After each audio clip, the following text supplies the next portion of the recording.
আসসালামু আলাইকুম এভরিওয়ান, আশা করি সবাই ভালো আছেন। আমরা অনেক ভালো আছি আপনাদের দোয়ায়। তো এটা ছিল বেস্ট বাইয়ে। আমি গিয়েছিলাম কিছু টুকটাক আমার দরকারি জিনিস আনতে। ভাবলাম আপনাদের সাথেও শেয়ার করি। তো একা গিয়েছিলাম বাচ্চাদের ঘরে রেখে। বাচ্চাদের নিলে দেখা যায় ওদের পিছনে দৌড়াতে দৌড়াতে আমার সময় চলে যায় আর জিনিস কেনা হয় না। বেস্ট বাইয়ে ঘরের প্রয়োজনীয় যাবতীয় সব কিছুই পাওয়া যায়। তাই আমার কোনো কিছু প্রয়োজন হলে আমি বেস্ট বাইয়ে চলে যাই, আমার জিনিসগুলো নিয়ে আসি গিয়ে। আর আমার খুব পাশেই ঘরের। তো এখানে অনেক ফ্রাই প্যান ছিল, ভাবলাম একটা নিয়ে যাই। আর এটাও দেখলাম অনেক সুন্দর ছিল, বাট এটা নাই। তারপর ঘুরে ঘুরে দেখছিলাম এখানে ওয়াটার বোতলও ছিল। আর এই ওয়াটার বোতলগুলা অনেক সুন্দর ছিল। বড়দের থেকে শুরু করে বাচ্চাদের বিভিন্ন ধরনের ওয়াটার বোতল ছিল। তো আমি দেখলাম কয়েকটা।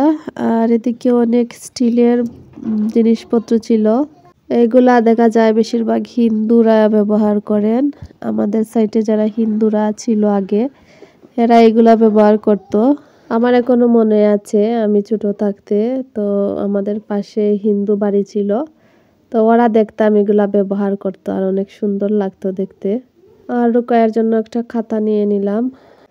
আর এদিকেও দেখছিলাম অনেক সুন্দর কাচের প্লেট বাটি এগুলা ছিল।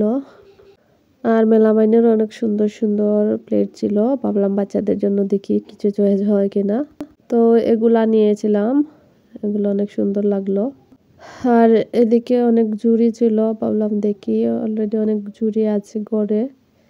তারপরেও দেখছিলাম অন্যান্য জিনিসপত্র। এদিকে অনেক খেলনা ছিল বাচ্চাদের। তো মোটামুটি সব কিছুই আছে বেস্ট বাইয়ে। ঘুরে ঘুরে দেখছিলাম।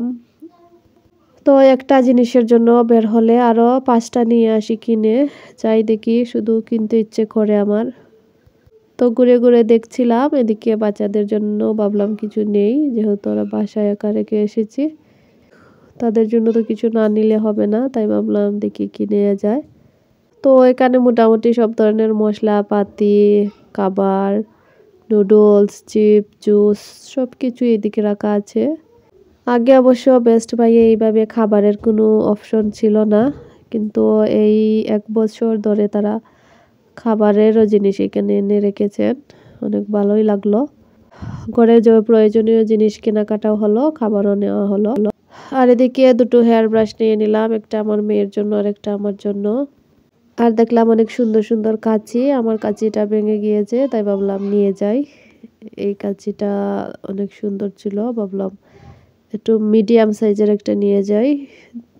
রান্নাঘরে কাঁচি থাকা সবচেয়ে বেশি জরুরি। প্রয়োজনীয় জিনিস কাটতে কাঁচি লাগে। আর বাচ্চাদের অনেক সুন্দর সুন্দর খেলনা ছিল।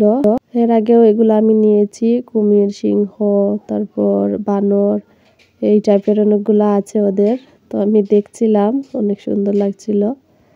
এই তো মোটামুটি আমার সব কিছু কেনা শেষ, প্রয়োজনীয় জিনিস। আর অনেক সুন্দর সুন্দর বল দেখলাম। তো বাচ্চাদের জন্য 3টা নিয়ে গেলাম। বলগুলো অনেক সুন্দর ছিল, পনির ছবি ছিল। আর এগুলো আমার বাচ্চারা অনেক পছন্দও করেছে। তো এই তো আমার কেনাকাটা শেষ, বাসায় চলে গেলাম। আর এগুলা ছিল পথচারীদের জন্য ইফতারির আয়োজন। আজকের এই সম্পূর্ণ ইফতারের খরচ আমার ননাস রিঙ্কি আপা দিয়েছিলেন।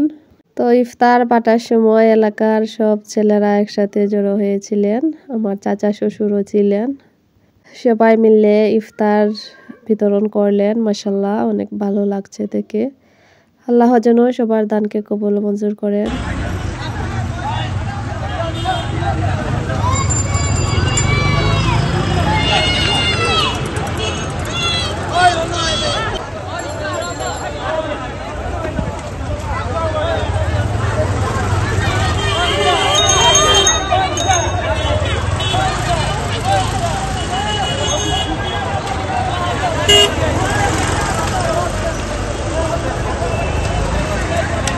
মাশাআল্লাহ, বাচ্চা থেকে বড়রা সবাই ইফতার বাড়তে সাহায্য করছিলেন। সবাই যাতে সমানভাবে পায় সেইভাবে সবাই খেয়াল রাখছিলেন। মাশাআল্লাহ। তো এত কষ্ট করে সবাই ইফতার বাড়ছিলেন। আল্লাহ যেন সবাইকে ভালো রাখেন, সুস্থ রাখেন, এই দোয়াই করি। আর এটা রাত্রের বেলায় রুকুকে নিয়ে একটু লেখাতে বসছিলাম। ও লেখবে কি, শুধু খেলাই করছিল, দুষ্টামি করছিল। কয়েকটা কাপড় অর্ডার করেছিলাম, তো নিয়ে আসছে, ভাবলাম আপনাদের সাথেও শেয়ার করি। প্যাকেটটা খুলছিলাম, মাশাআল্লাহ কাপড়গুলো অনেক সুন্দর ছিল, ভালো ছিল।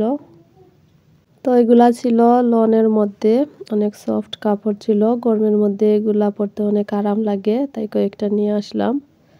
তো একটা সময় অনেক ভয় লাগতো অনলাইনে কেনাকাটা করতে, কাপড় কেমন হবে, ভালো হবে কিনা। কিন্তু বর্তমানে মাশাআল্লাহ অনেক ভালো ভালো পেজ আছে যারা ভালো মানের কাপড় সেল করে থাকেন। তো ধোঁকা খাওয়ার কোনো চান্স নেই, ভালো না লাগলে রিটার্ন করার অপশনও থাকে। তো আলহামদুলিল্লাহ আমি এ পর্যন্ত যত কাপড় আনিয়েছি সব কাপড়ই আমার ভালো ছিল। তো চলুন আজকে আপনাদের সাথে একটা মজার জিনিস শেয়ার করব, সেটা হচ্ছে আমের চাটনি। আপনাদের কার কার আমের ভর্তা এভাবে পছন্দ আমাকে অবশ্যই কমেন্ট করে জানাবেন। তো এখানে প্রথমে আমগুলোকে ছিলিয়ে পরিষ্কার করে নিয়েছিলাম, আর এখানে কাঁচামরিচ, লবণ, ধনেপাতা, রসুন দেওয়া হচ্ছিল। মনের আগে বললাম আমাকে একটু ভর্তাটা বানিয়ে দিতে, সব কিছু রেডি করে দিচ্ছিল ও। তো এখন বয়েস দিতে গিয়ে ভর্তা বানানোটা দেখে আমার মুখে আবারও জল চলে আসছে। তো সাথে একটু শুকনা মরিচের গুঁড়াও দিয়ে দিলাম। সব কিছু দিয়ে ভালো করে এখন মাখিয়ে নেব। এই ভর্তাটা দেখে জিভে জল চলে আসছে, তাই একটা তাড়াহুড়ো করে খেয়ে নিলাম মাখানোর আগেই।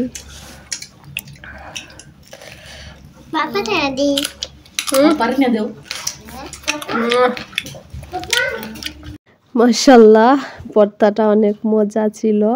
আমার এই ভর্তা খাওয়া দেখে কার কার মুখে জল চলে আসছে অবশ্যই কমেন্টে জানাবেন, আর ভালো থাকবেন।